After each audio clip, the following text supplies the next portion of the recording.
राष्ट्रपति Donald Trump ने कल रेसिप्रोकल टैरिफ की घोषणा कर दी। हालांकि भारत को रियायत देते हुए अमेरिका ने भारत पर 26% टैरिफ लागू किया है, जबकि भारत अमेरिकी प्रोडक्ट पर 54% तक टैरिफ लगाता है। इस फैसले से देश के कई सेक्टर की कंपनियों को झटका लगा है, क्योंकि भारत सबसे ज्यादा एक्सपोर्ट अमेरिका को करता है। ऐसे में इन कंपनियों पर टैरिफ वॉर का असर पड़ना लाजमी है।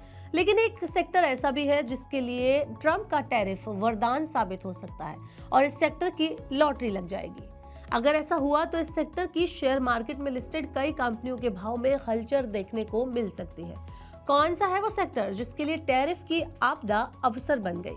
कैसे मिलेगा इस सेक्टर को फायदा? ये सब कुछ मैं आपको बताऊंगी इस वीडियो में, तो वीडियो को एंड तक देखना ना भूलें। Hello and welcome to money 9, मैं हूं मीनू शर्मा। टैरिफ का करंट कई देशों को जोर से लगा है, लेकिन भारत के कपड़ा उद्योग के लिए ये एक बड़ा अवसर बन सकता है। दरअसल वियतनाम, बांग्लादेश और चीन जैसे देशों को अमेरिकी बाजार में अपने कपड़े बेचने के लिए अब ज्यादा शुल्क चुकाना होगा। इससे भारत की कपड़ा कंपनियों को अमेरिकी बाजार में अपनी पकड़ मजबूत करने का बढ़िया मौका मिलेगा। अमेरिका के नए टैरिफ नियमों से चीन, वियतनाम और बांग्लादेश की अपैरल एक्सपोर्ट्स को झटका लगना तय माना जा रहा है, लेकिन इसका सीधा फायदा भारतीय कपड़ा उद्योग को मिल सकता है। अब आपको बताती हूँ कि अमेरिका ने इन देशों के एक्सपोर्ट होने वाले कपड़ों पर कितना टैरिफ लगाया है। इसके मुकाबले भारत पर कितना टैरिफ लगा है। तो वियतनाम के कपड़ों पर 46%, बांग्लादेश के कपड़ों पर 37% और चीन के कपड़ों पर 54% टैक्स लगाया गया है। इसका मतलब है कि इन देशों के उत्पाद अब अमेरिकी बाजार में महंगे हो जाएंगे। दूसरी ओर इन देशों की तुलना में भारत को कम टैरिफ का सामना करना पड़ेगा, जिससे भारतीय कंपनियों के लिए अमेरिका में बिजनेस बढ़ाने का सुनहरा मौका बनेगा। पहले भारत, बांग्लादेश और वियतनाम के लिए अमेरिका में एक समान टैक्स नियम थे, लेकिन अब भारत को इन देशों की कंपैरिजन में कम टैरिफ का बड़ा फायदा मिलने वाला है। इससे भारतीय टेक्सटाइल कंपनी अमेरिकी बाजार में ज्यादा कॉम्पिटिटिव बन जाएंगी और उनका निर्यात बढ़ सकता है। अमेरिका को टेक्सटाइल एक्सपोर्ट बढ़ने के बाद टेक्सटाइल सेक्टर के स्टॉक में अच्छी खासी मूवमेंट देखने को मिल रही है।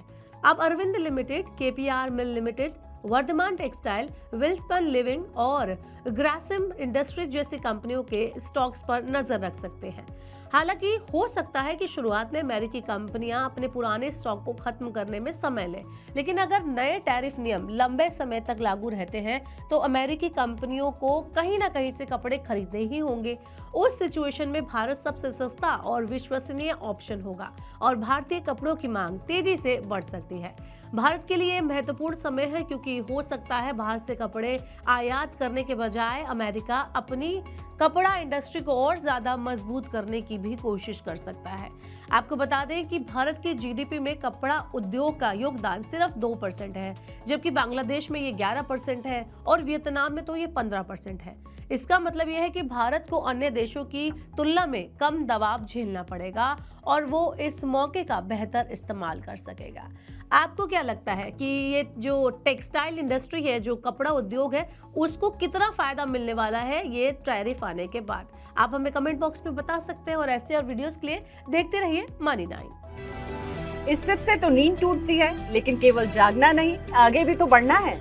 उसके लिए चाहिए एक और सिप। हर महीने छोटी छोटी रकम की इंस्टॉलमेंट यानी सिस्टमैटिक इन्वेस्टमेंट प्लान से शुरू कीजिए निवेश। लेकिन पैसे बढ़ाने वाली कौन सी सिप आपके लिए रहेगी अच्छी?